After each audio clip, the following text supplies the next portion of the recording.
मौलिक अधिकार और कर्तव्य। मौलिक अधिकार क्या हैं?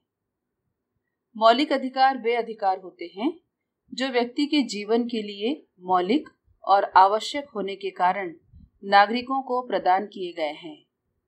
हमारे संविधान में नागरिकों को कुछ अधिकार दिए गए हैं जिन्हें मौलिक अधिकार के नाम से जाना जाता है।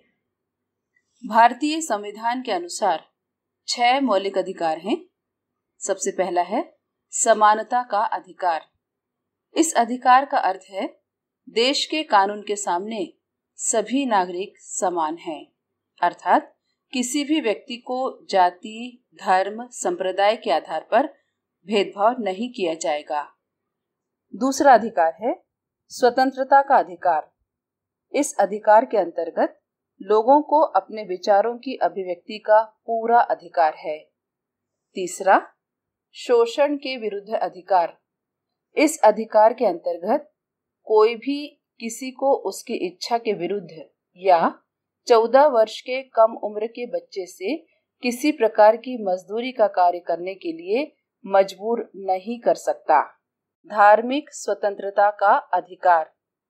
इस अधिकार के तहत सभी लोगों को अपने पसंद के धर्म मानने, उनके रीति रिवाजों का पालन करने और अपने धर्म का प्रचार प्रसार करने की पूरी आजादी है।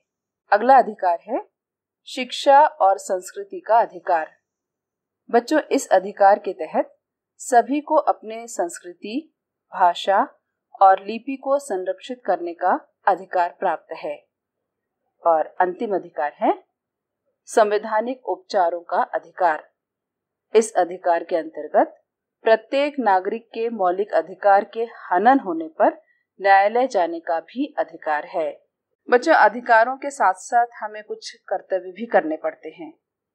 हमारे भारत के नागरिकों के मूल कर्तव्य इस प्रकार है। जिस तरीके से हमें मौलिक अधिकार मिले हैं, वैसे ही हमारे कुछ कर्तव्य भी हैं। हमारे आसपास रहने वाले लोगों के प्रति हमारी ये जिम्मेदारी है कि अधिकारों को पाने के लिए हमें कुछ कर्तव्य निभाने पड़ते हैं। मूल कर्तव्य हैं संविधान का पालन करना, उसके आदर्शों, संस्थाओं, राष्ट्रध्वज और राष्ट्रगान का आदर करना। स्वतंत्रता के लिए हमारे राष्ट्रीय आंदोलन को प्रेरित करने वाले उच्च आदर्शों को हृदय में संजोए रखना और उनका पालन करना। बच्चों, भारत को प्रभुता, एकता और अखंडता की रक्षा करने के लिए हमें हमेशा तत्पर रहना चाहिए और उसको अक्षुण्ण बनाए रखना चाहिए। देश की रक्षा करना और आह्वान किए जाने पर राष्ट्र की सेवा करना।